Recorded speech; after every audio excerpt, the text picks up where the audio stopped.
Good afternoon, Your Highnesses, Excellencies, ladies and gentlemen. A warm welcome to Secretary Blinken. Thank you. Coming to this special meeting. We know that you've been traveling the world also the last week, been in China. I at least read in the media that you're heading to Israel tomorrow. And what a complicated world. We have had this summit now for 2 days, and I think the conclusion has been that the global economy is doing a lot better than expected, especially the U.S. economy. But geopolitically, we are in a kind of a recession. And you're also has a big task in maneuvering this, and we know that the decisions we're making now will also have consequences for many years to come. We're kind of between world orders. We had one world order, and we don't know really what the next one is. And I think everyone, before we go into the more regional situations, would like to hear your aspirations for the world. What kind of world order does the Biden administration and you personally aspire for, Secretary? Jorge, thanks very much. It's great to be with you. Great to be with so many colleagues here. Wonderful as well to have the full World Economic Forum experience, having been in Davos and now having been here. So couldn't be better. And you're right that this is a moment of particular challenge.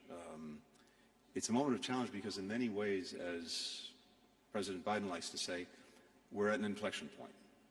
There are fundamental changes taking place in terms of geopolitical competition, but also global challenges that no country can effectively address alone, where the decisions that we make in these moments are likely to have repercussions not just for the next few years, but for decades to come. That's what he means, that's what we mean by an inflection point. So for us, the starting point in dealing with this effectively is to make sure that we're well organized. And what do we mean by that?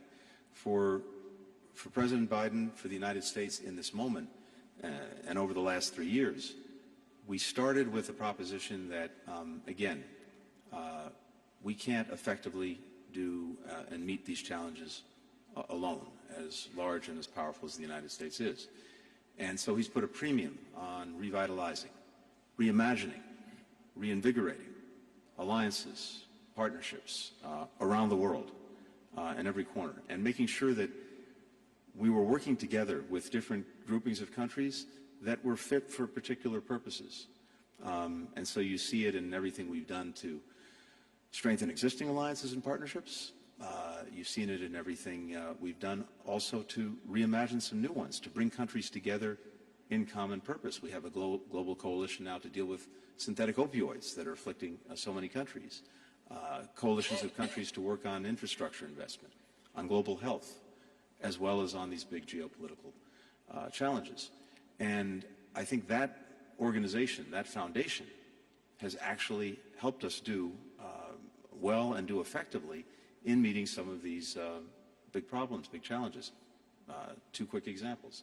On Ukraine, we were able to bring so many countries together, not just in Europe, but beyond, because countries recognized that there was an aggression not only against Ukraine, but against some of the foundational principles of the international system.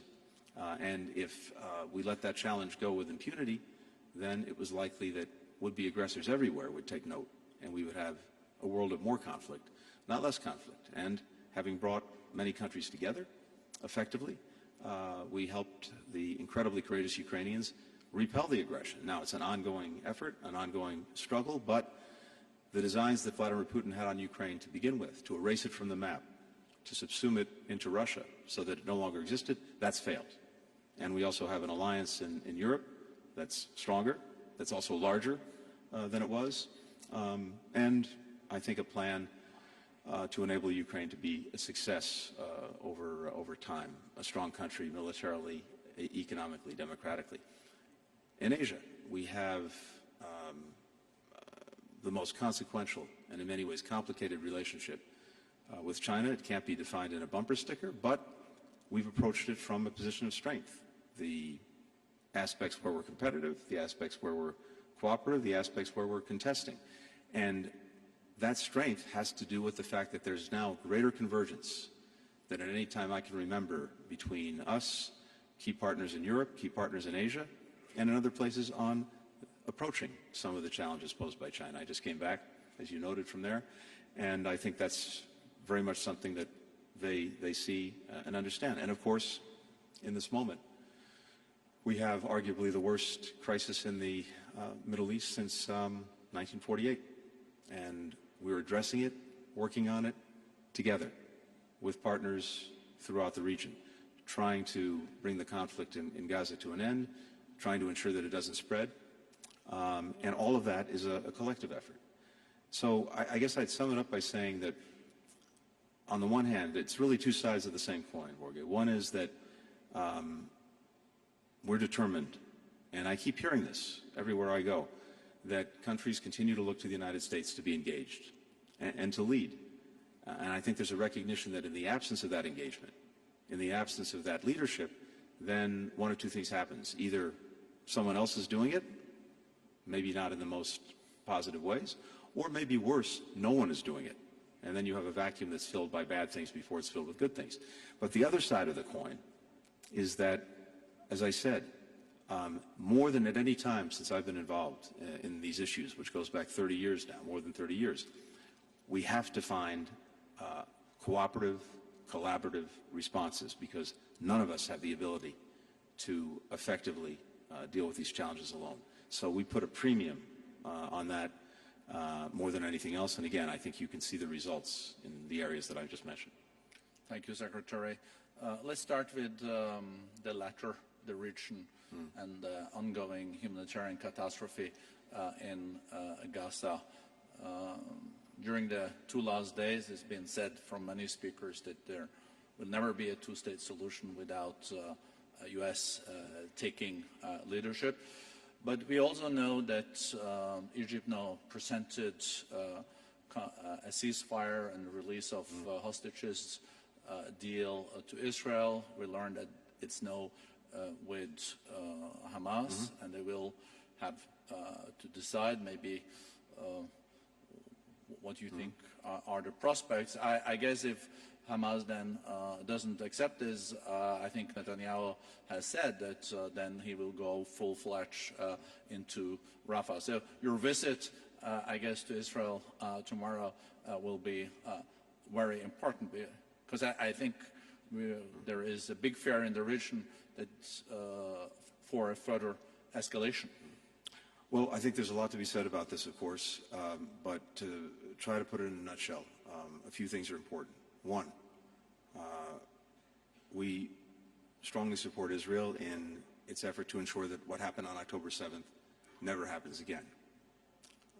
But at the same time, we are determined to do everything we can to bring an end to the terrible human suffering that we're seeing every single day in Gaza among children, women, men, who've been caught in a terrible crossfire of Hamas's making. And so maximizing protection of civilians, maximizing the support that gets to them, this is very much our focus. Now, the quickest way to bring this to an end is to get to a ceasefire and the release of hostages. And as you said, there's been an extraordinary effort that's been made, and I really want to thank profoundly our friends from Qatar and Egypt, who've been playing an instrumental role in trying to get this ceasefire and release of hostages. A major effort that's been made over the last couple of months to get to that ceasefire, to get the hostages out. And right now, as you said, Hamas has before it a proposal that is extraordinarily generous on the part of Israel. And in this moment, the only thing standing between the people of Gaza and a ceasefire is Hamas. They have to decide, and they have to decide quickly. So we're looking to that, and I'm hopeful that they will make the right decision, and we can have a fundamental change in the dynamic. But let's say that Hamas turns it down. You will still recommend Prime Minister Netanyahu tomorrow not to go ahead with the attack on Rafah? We've said clearly, and for some time now, on Rafah, that in the absence of a plan to ensure that civilians will not be harmed, we can't support a major military operation in Rafah, and we have not yet seen a plan that gives us confidence that civilians can be effectively protected. But if there is an agreement, ceasefire, release of some hostages, there will then need to be a plan for the way forward. And That's right. Destructions in Gaza is like a war zone now. But will there be any appetite from any donor to support a rebuilding without a political plan? Because it was rebuilt 10 years ago after the last war and invested billions. And I guess there is also no donors today that want to do this again without a political path. And do you think there can be a political path? And, you know, with Hamas still there, it's going to be complicated, because I guess Gaza has to be run then by others than Hamas. Well, one of the benefits of being here is to be able to see all of my colleagues, and we have been meeting and talking on a continuous basis since October 7th, but particularly since the beginning of the year, looking really at two things. The need to be ready for a day-after plan for Gaza, to include what is to be done about security, what's to be done about governance and administration, what is to be done about the humanitarian and reconstruction needs. And a lot of work has been done on that. More work needs to be done so that we can be ready. At the same time, I think it's clear that in the absence of a real political horizon for the Palestinians, it's going to be much harder, if not impossible, to really have a coherent plan for Gaza itself. So we're working on that as well. And all I can tell you in this moment is a lot's gone into this. I think many of these things are achievable, but we still have a lot of work to do. That's what we're here to do, and that's what I'm here to do in part on this trip. But let me say something else. I think we really can see two paths forward for the region as a whole, as well as for Israelis and Palestinians in particular. There's a path forward where the region is genuinely integrated, where Israel has normal relations with its neighbors, something that it's sought since its creation, where Palestinians have their legitimate aspirations met for a state of their own, and where we end, once and for all, a cycle of violence, a cycle of destruction, a cycle of profound insecurity, and where the preeminent challenge, the preeminent threat to virtually every country in the region, Iran, is in a box, is isolated, because the region has come together in this way. So that's, I think, a path that you can see, we can see very clearly. And again, the other path is that path of an endless cycle of insecurity, violence, destruction that has caused so much suffering and that needs to end. But it requires everyone concerned to make difficult, real decisions about the future.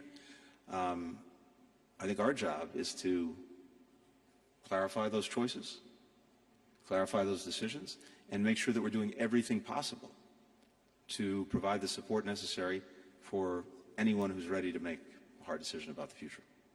And I know you're meeting with your G7 colleagues here today, but also the key foreign ministers from the region, some of them sitting here on the first row, listening very carefully to what you're saying. I think one of the things that you've been working hard on is a normalization plan also between the Kingdom of Saudi Arabia and Israel. And I think one of the preconditions there, I guess, it will be from the kingdom that there is a clear path to a two-state solution. And yesterday it was also made very clear from many speakers here that what is fueling also this crisis is, of course, the unsolved Palestinian issues. And if that was solved, it would also take a lot of momentum out of Iran and its proxies, some speakers said yesterday.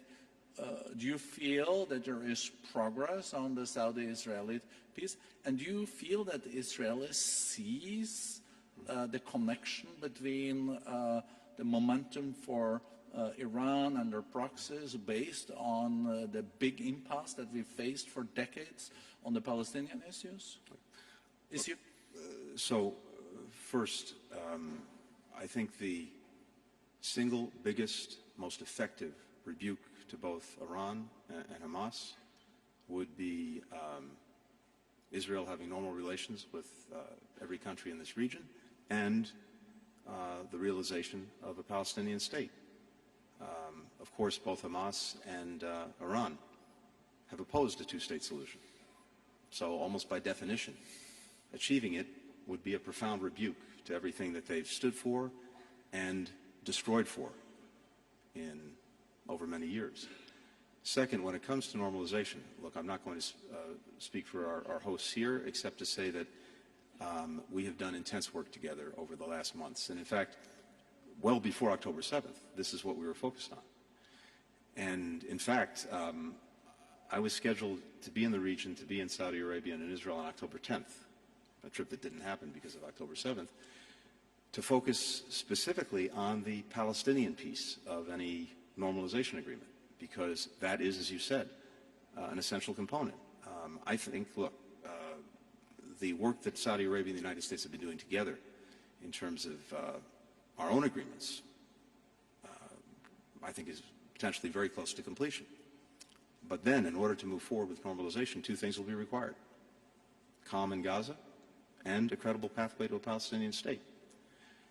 So, to the extent we finish our work between us, then I think what's been a hypothetical or a theoretical question suddenly becomes real.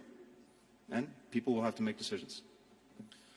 Secretary, just shortly, you went from China and back to DC for a day or two, and I guess you also seen what is unfolding at many campuses at leading universities in the U.S. as a reaction to what is happening.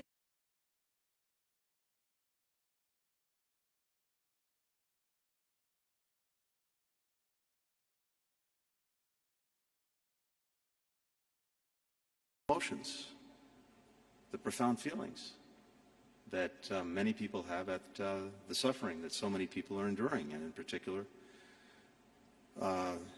the innocent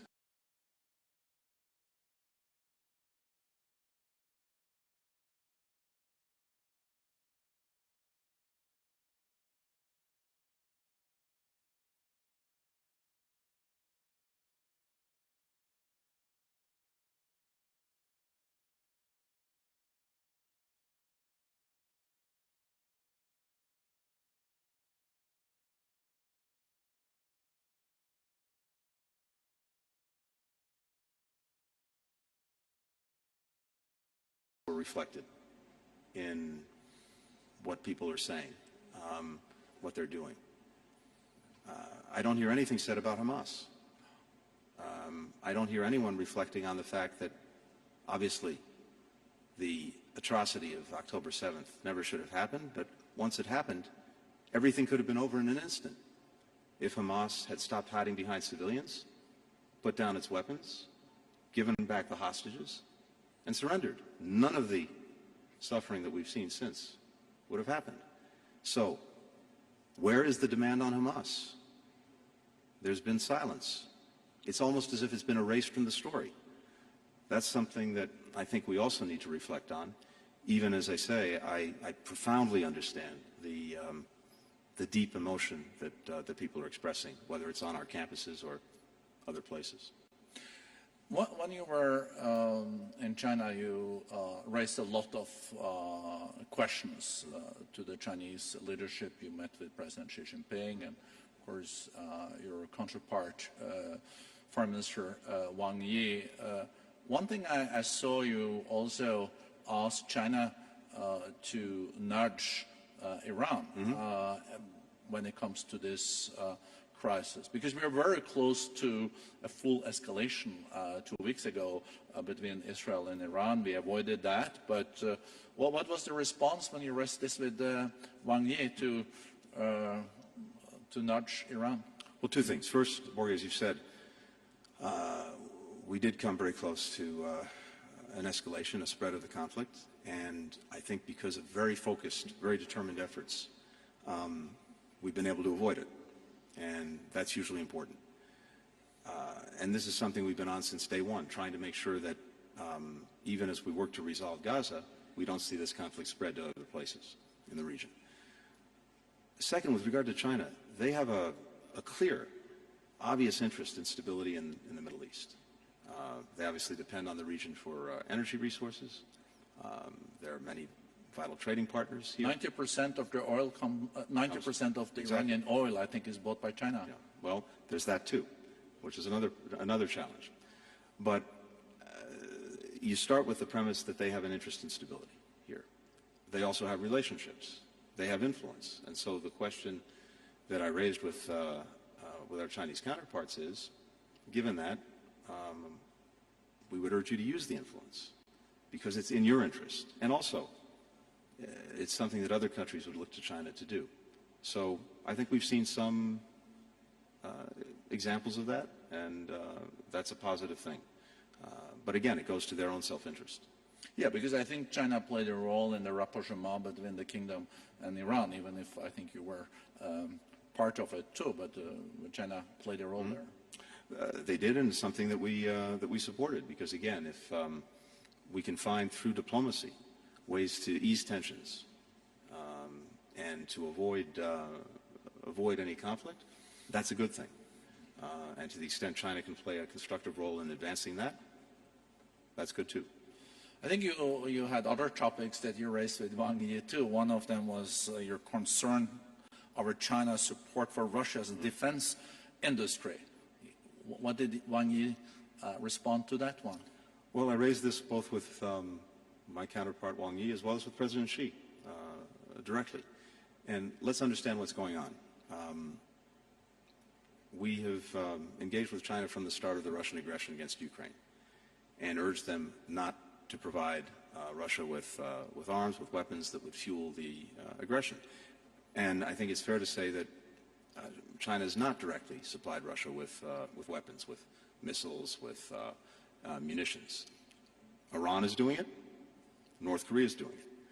However, what China is doing is providing invaluable support to Russia's defense industrial base that's helping Russia deal with the massive pressure that's been exerted through sanctions, through export controls, and other measures. If you look at what Russia's done over the last year in terms of its production of munitions, missiles, tanks, and armored vehicles, it's produced them at a faster pace than at any time in its modern history, including during the Cold War as the Soviet Union. How has it been able to do that? Because it's getting massive inputs of machine tools, microelectronics, optics, mostly coming from China. 70% of the machine tools, 90% of the microelectronics are coming from China. Now, these are dual-use items, but we know very clearly where so many of them are going. And this poses two problems.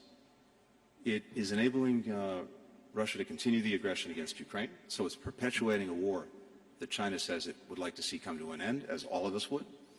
But second, it's also enabling Russia to rebuild a defense industrial base that countries throughout Europe are deeply concerned will be turned against them after Ukraine is done. And so at the very time that Russia is seeking better relations with countries in Europe, it's also fueling the greatest challenge to European security since the end of the Cold War.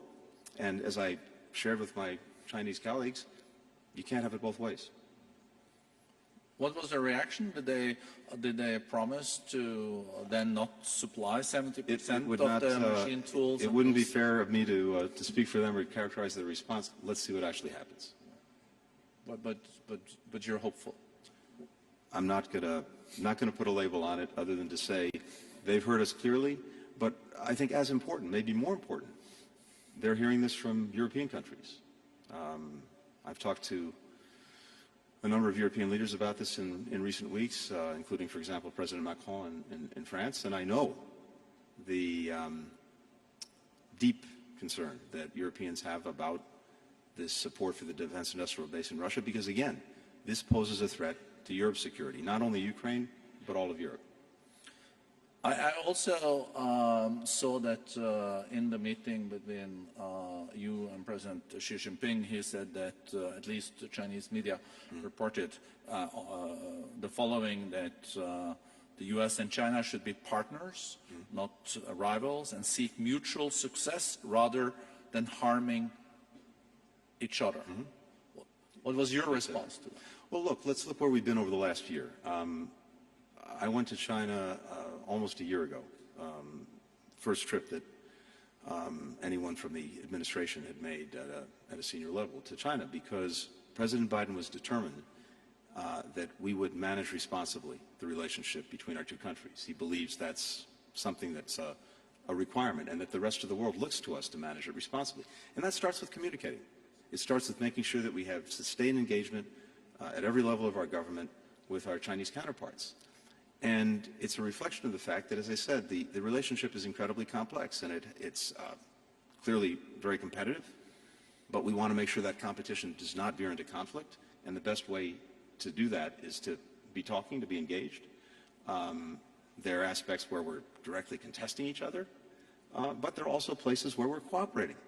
And you start, again, by engagement, by talking, and after my trip, we had other colleagues go to China, and then most important, President Biden and President Xi met at the end of last year on the margins of the APEC summit outside of San Francisco. And they agreed that we would work to make sure that we were responsibly managing the relationship, putting as much stability into it as we possibly could, dealing directly with our differences, but also looking to see if there were areas where we can cooperate. And they identified a couple of areas. One, making sure that we actually restored the military-to-military communications that we had, but that had been interrupted. Absolutely essential to trying to make sure that we don't have a miscommunication, a misunderstanding that leads to conflict. That's been restored, and we now have these communications between our militaries at every level, from the Secretary of Defense and the Joint Chiefs on down. Second, looking for areas where it made sense for us to actually cooperate. One of those is on the scourge of synthetic opioids. The number one killer of Americans between the ages of 18 and 45 is a synthetic opioid, fentanyl. And just think about that for a second. Let that sink in. It's not guns. It's not cancer. It's not automobile accidents. It's a synthetic opioid.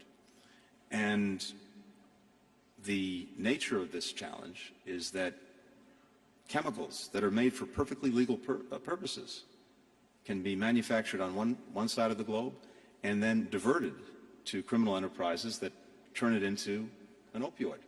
And that's what's been happening in the United States. But this problem, where we've been a canary in the coal mine, it's hit us hard, it's hit us first, we now see spreading around the world. And as our own market gets saturated, we see these criminal enterprises developing markets in Europe, in Asia, in Latin America. Now, sometimes it's fentanyl, sometimes it's ketamine, sometimes it's Captagon, sometimes it's methamphetamines, but we see this spreading. That's why we put together a coalition of more than 140 countries to work on this. But China has a critical role to play because it's a huge chemical manufacturer, and we found, not by intent, that many of the chemicals that are used to synthesize fentanyl start in China, get sent near us, typically to Mexico, turned into fentanyl, come into the United States, kill a lot of people. So we sought to see if we couldn't cooperate together.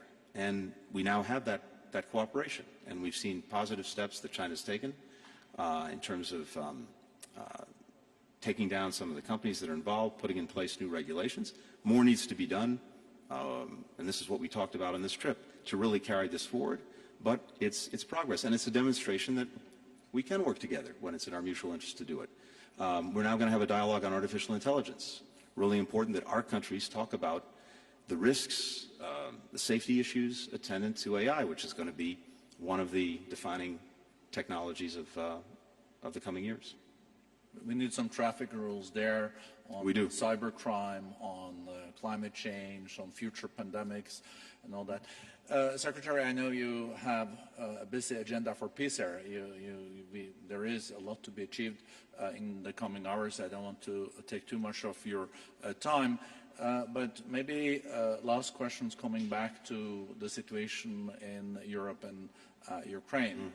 The Congress did pass 61 billion to Ukraine. It was not an easy road. The Ukrainians appreciated this a lot. But is there a path towards an end of the Ukraine war?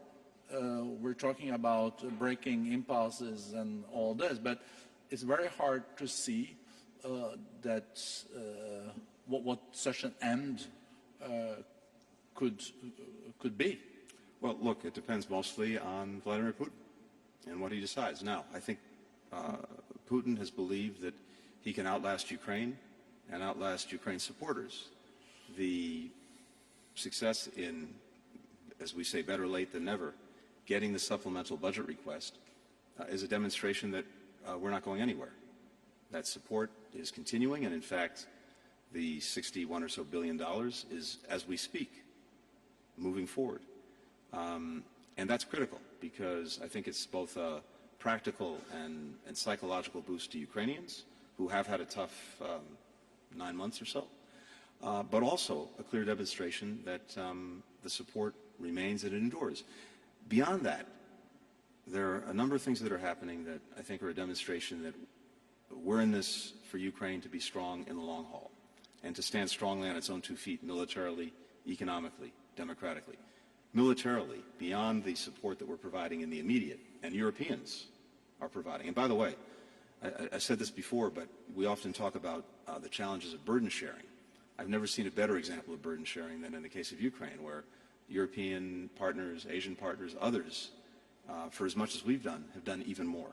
And that continues. But even as we're dealing with the immediate needs of Ukraine, we have now more than 30 countries that have negotiated or will soon complete negotiations on bilateral security agreements with Ukraine that will help it stand up a future force that can deter aggression and defend against aggression into the future.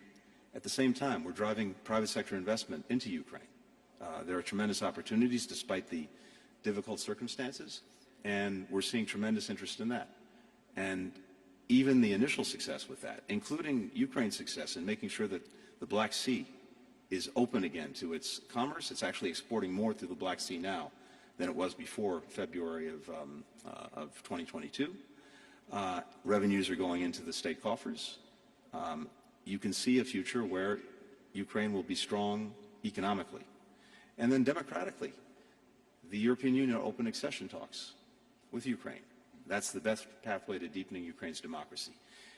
All of that is the strongest possible answer to Putin, because it says that Ukraine will not only survive, it can thrive going forward. So I hope that Mr. Putin gets the message and demonstrates a willingness to genuinely negotiate consistent with the basic principles that are at the heart of the international community and the UN Charter. Sovereignty, territorial integrity, independence. If those are appropriately affirmed, there should be a resolution. Last thing I'll say on this is that if you step back and look at it, I believe that this aggression by Russia has been a strategic debacle for Russia. It's had to make this massive effort that we talked about in trying to get around export controls and sanctions, but it's reoriented its economy in a way that is not sustainable. It may work in the near term, it can't be sustained in the long term. And in the aggregate, Russia is weaker economically, it's weaker militarily, given the destruction of so many of its forces, and it is weaker diplomatically in much of the world, not all of it, but in much of it. At the same time, Ukrainians are united in ways that they have never been before, including united against Russia, which was not the case before 2014 when Russia committed the first aggression against Ukraine. And as I mentioned before, the NATO alliance, a defensive alliance with no designs on Russia, never has had them, never will have them, is stronger and larger than it was with two countries, Finland and Sweden, that no one thought would be interested in joining NATO a few years ago, and now are members of the alliance. And of course, Europe has moved itself away from dependence on Russian energy in extraordinary ways in just the space of 2 years. All of this represents, I think, a huge strategic setback for Russia. In many ways, Putin has precipitated many of the things he's sought to prevent. I hope that there's recognition of that.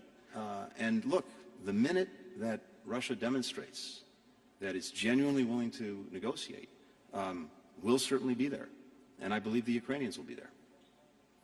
Thank you. Thank you very much, Secretary. This has been tremendous tour de horizon. But it will not end with us because excellent Tom Friedman you're seeing walking there. Tom is going to moderate the next session. So I'm the opening act for Tom, yeah, right? so we're the curtain raiser for Tom. I think he likes that. He will have a panel of key foreign ministers taking up the discussion. But thank you so much, Secretary Antony, for your leadership and for your hard work. Thank you very much. Appreciate it.